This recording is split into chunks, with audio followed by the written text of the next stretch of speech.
You ask Tiger to solve. This deals with linear equations with one unknown. The final result is y equals 8.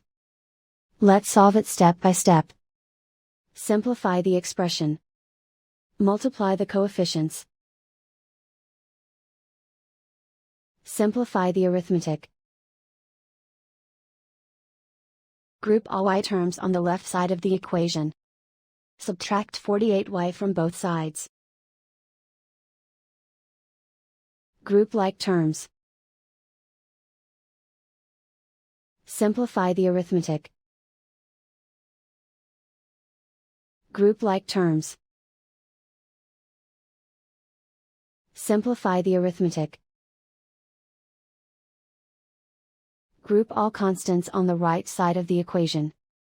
Subtract 9 from both sides. Simplify the arithmetic.